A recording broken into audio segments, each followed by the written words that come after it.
¿Cuál es el cártel más peligroso de México? ¿Jalisco, Zetas o Sinaloa?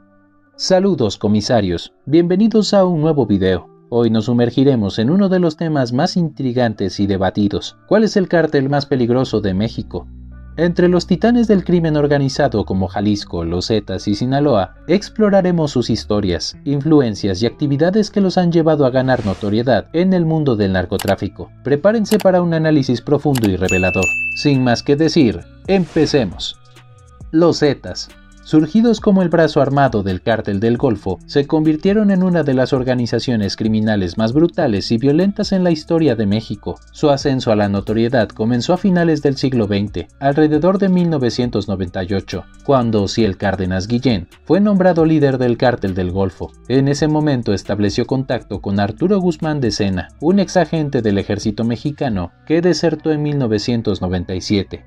Guzmán de Sena no era un soldado común. Había recibido entrenamiento especializado por comandos israelíes y en la Escuela de las Américas, una institución norteamericana dedicada a instruir militares en tácticas contra el terrorismo y la guerrilla. Pronto Guzmán de Sena se destacó por sus tácticas brutales y su carácter arrojado, lo que lo llevó a formar parte del Grupo Aeromóvil de Fuerzas Especiales, un equipo de élite dedicado a la contrainsurgencia y la lucha contra el narcotráfico. Después de desertar en 1997, Guzmán de Sena se convirtió en sicario para el Cártel del Golfo, llevándose consigo a varios elementos de su confianza. Bajo el nombre del Z1, Guzmán de Sena fundó los Zetas, reclutando desertores y soldados en servicio que preferían traicionar a su país por dinero. Este reclutamiento entre las filas militares generó desconfianza y desmoralización en las instituciones militares en el estado de Tamaulipas. Lo que desató a los Zetas no fue solo su formación militar, sino también los terribles métodos de tortura y ejecución que aplicaban sobre sus víctimas. Estas prácticas los hicieron extremadamente temidos tanto por las fuerzas del orden como por otros cárteles. Los Zetas se convirtieron en un símbolo de muerte y devastación en México, llevando el problema del narcotráfico a un nuevo nivel con sus acciones despiadadas y violentas. Su presencia fundamental en la zona de Tamaulipas y su reputación les valieron un lugar destacado en la historia del crimen organizado en México. La historia de los Zetas, la organización paramilitar vinculada al narcotráfico más sangrienta de México, está marcada por la brutalidad y la violencia extrema. Fundada a finales del siglo XX como el brazo armado del Cártel del Golfo, los Zetas se convirtieron en un símbolo de terror en todo el territorio mexicano.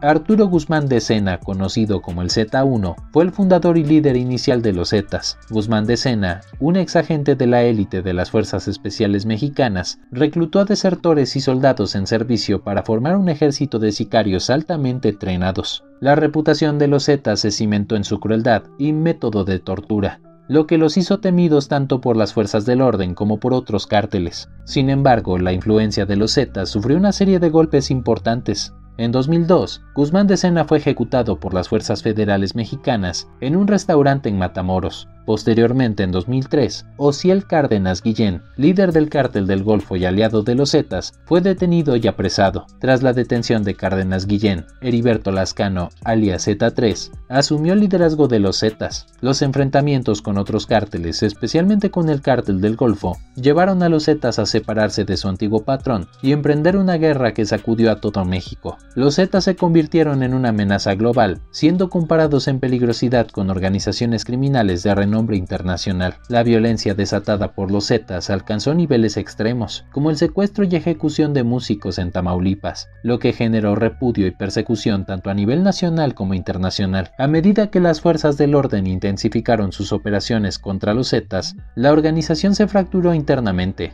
dando lugar a facciones como los Zetas de la Vieja Guardia y el Cártel del Noreste. Aunque los líderes del grupo criminal conocido como Cártel del Noreste, Miguel Ángel y Omar Treviño Morales, apodados como Z40 y 42 respectivamente, fueron arrestados, la organización continúa expandiéndose. De hecho, han establecido su propio grupo de sicarios de élite, siguiendo el modelo de formación de los antiguos Zetas, denominada la Tropa del Infierno. Este grupo representa un vestigio simbólico de la extrema violencia que Osiel Cárdenas Guillén y Arturo Guzmán de Sena desataron en 1998. El Cártel de Sinaloa.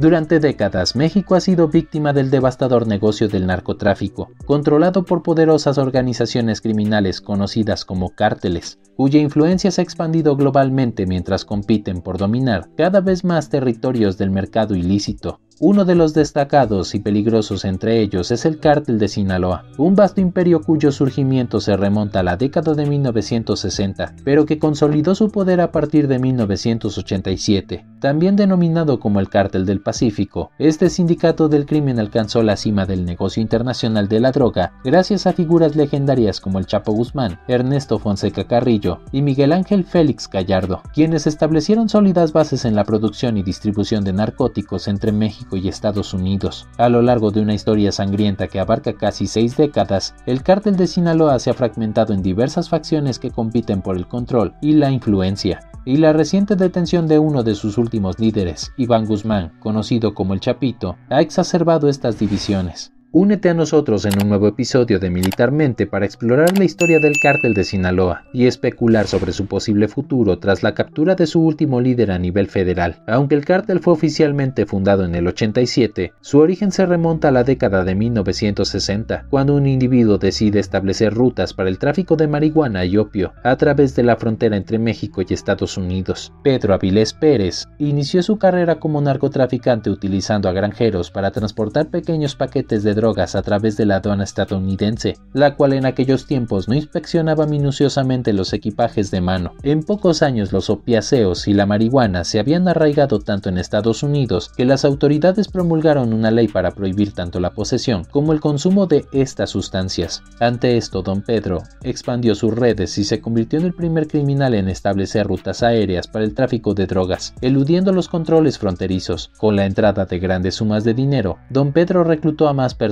para su organización, al tiempo que entrenaba directamente a su mano derecha, su sobrino, Joaquín Archibaldo Guzmán Loera, quien más tarde sería conocido como el Chapo. En 1978, con la muerte de don Pedro, conocido como el León de la Sierra, el control del Cártel de Sinaloa pasó a manos de su hermano, Luciano Reynosa Pérez, quien se estableció como el nuevo líder. Durante la década de los 80, Reynosa Pérez fue reemplazado por un triunvirato conformado por el Chapo Guzmán, junto a los capos del Cártel de Jalisco, Ernesto Fonseca Carrillo y Miguel Ángel Félix Gallardo, convirtiéndose así en los principales narcotraficantes de México. Este trío, conocido como la segunda generación de capos, consolidó al Cártel de Sinaloa y se enfrentó en una guerra con el Cártel del Golfo, su principal competencia. Este grupo aumentó su apuesta en el negocio del narcotráfico, construyendo una compleja red de túneles para transportar la droga hacia los Estados Unidos y evitar así los controles terrestres y aéreos. A pesar de los esfuerzos del ejército estadounidense, lograron capturar a los líderes del Cártel de Sinaloa, excepto al Chapo Guzmán, quien fue ubicado en Guatemala y luego extraditado a México en 1993. Sin embargo, en el 2001, el Chapo logró escapar de la prisión y recuperó el control del cártel. El nuevo siglo fue más favorable para los sinaloenses,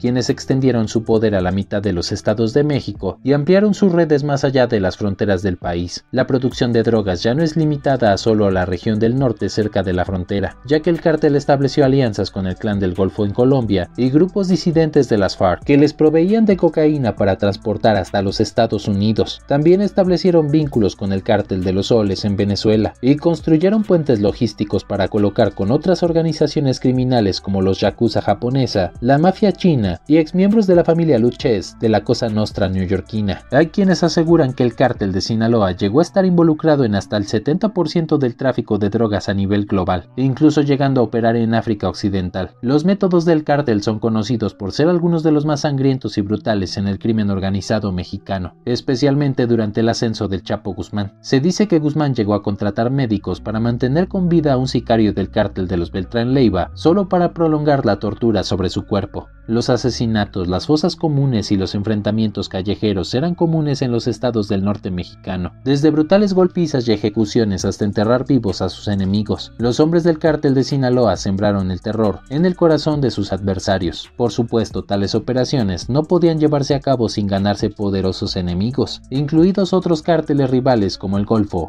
los Zetas, Juárez y los Arellano Félix. El cártel de Sinaloa fue intensamente perseguido por los gobiernos mexicano y estadounidense. La DEA llevó a cabo operaciones continuas contra el cártel y capturaron al Chapo Guzmán en 3 ocasiones, en 1993, 2014 y la última en 2016. Debido a las 2 fugas exitosas del capo, la DEA decidió juzgar a Guzmán en territorio estadounidense, ya que se creía que jamás permanecería preso en territorio mexicano. Los hijos del Chapo Guzmán.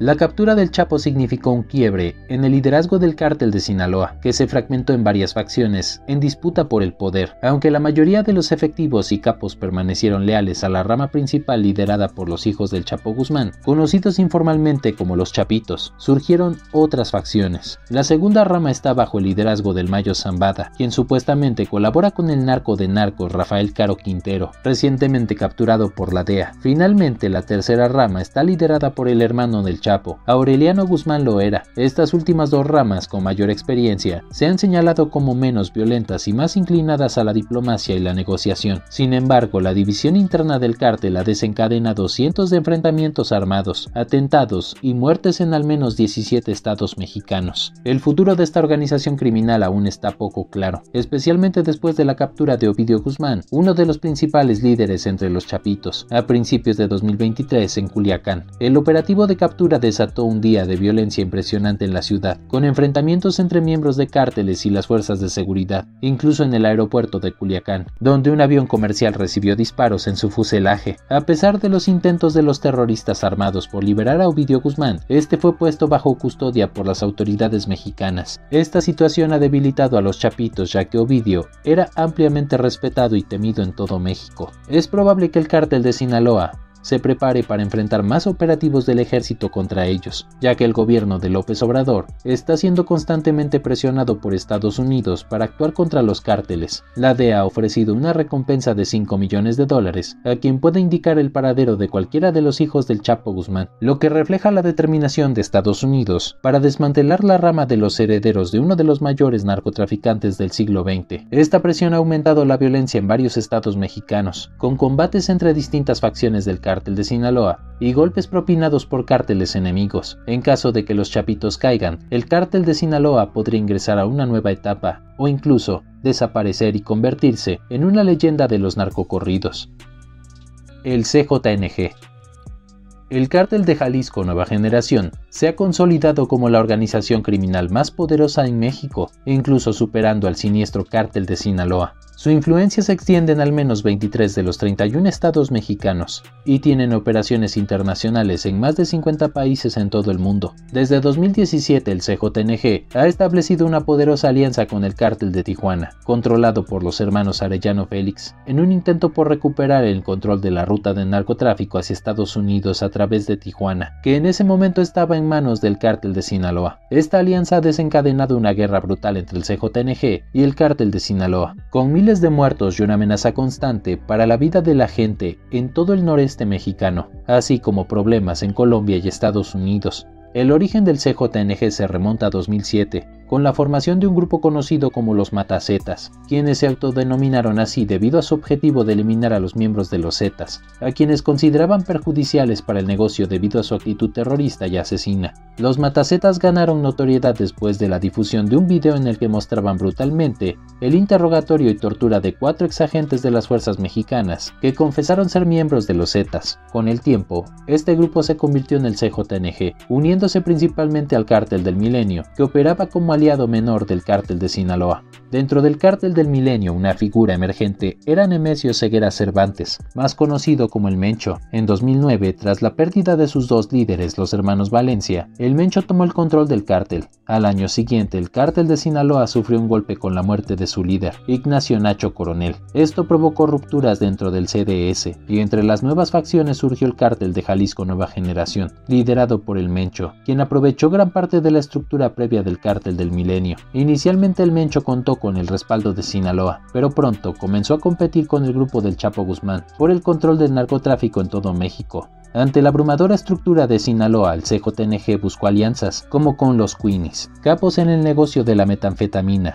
y más tarde en 2017 con el cártel de los Arellano Félix, formando una rama conjunta conocida como el Cártel de Tijuana Nueva Generación, que representaba los intereses del CJNG en esa área. También extendieron su presencia a Ciudad Juárez, mediante la incorporación de La Línea, un grupo de operadores que se unieron a los hombres de Jalisco. Inicialmente el CJNG se identificaba con un sentido de justicia que se alejaba de los métodos brutales de cárteles como los Zetas y Sinaloa. Según ellos, buscaban operar fuera de la vida de las ciudades trabajadoras y evitar métodos terroristas, preservando el espíritu de los matacetas. Sin embargo, en poco tiempo, el CJNG se convirtió en una pesadilla para los mexicanos. El secuestro y la extorsión se volvieron sus modus operandi habituales, y además, profundizaron el terrorismo de Estado en las zonas donde operaban, mediante incendios, robos de autos para formar bloqueos y destrucción de la propiedad privada. También se les atribuye la responsabilidad de múltiples homicidios de funcionarios de diversos partidos políticos en Jalisco y Michoacán, con el objetivo de perturbar el orden público. Uno de los actos más brutales ocurrió el 1 de mayo del 2015, cuando presuntamente debido a la detención de su líder el Mencho, el CJNG llevó a cabo una serie de ataques coordinados en todo el estado de Jalisco contra las fuerzas federales. Estos ataques incluyeron bloqueos, incendios y barricadas de vehículos, lo que resultó en enfrentamientos que dejaron 7 personas muertas, 15 heridas y 15 detenidas.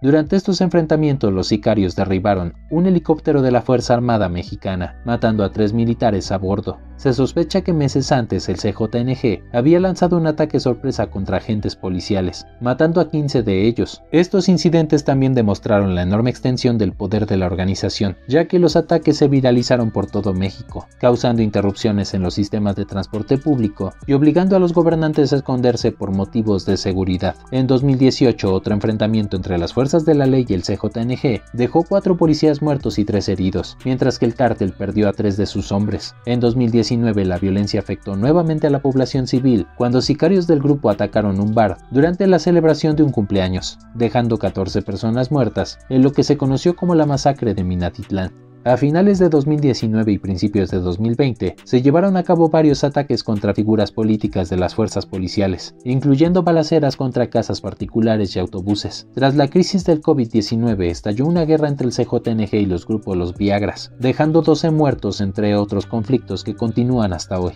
Hasta el momento ni las fuerzas del orden de México ni otros cárteles han logrado detener el avance del CJNG y su líder, Nemesio Ceguera Cervantes, alias El Mencho, quien permanece en libertad. Tanto el gobierno mexicano, que ofrece 30 millones de pesos por su captura, como el gobierno estadounidense, que ofrece una recompensa de 10 millones de dólares, lo buscan activamente. A pesar de los esfuerzos de la DEA y el FBI por capturarlo desde el año 2000, aún no ha logrado localizarlo. Y así llegamos al final de nuestro viaje a través de la compleja red de los cárteles mexicanos. Espero que esta inmersión haya sido tan intrigante para ustedes como lo fue para mí. ¿Qué opinan, comisarios? ¿Cuál cártel les ha impresionado más? Déjenlo en los comentarios. Recuerden dejar su like y suscribirse para más contenido interesante. Prepárense para nuevas investigaciones. Nos vemos en el próximo video.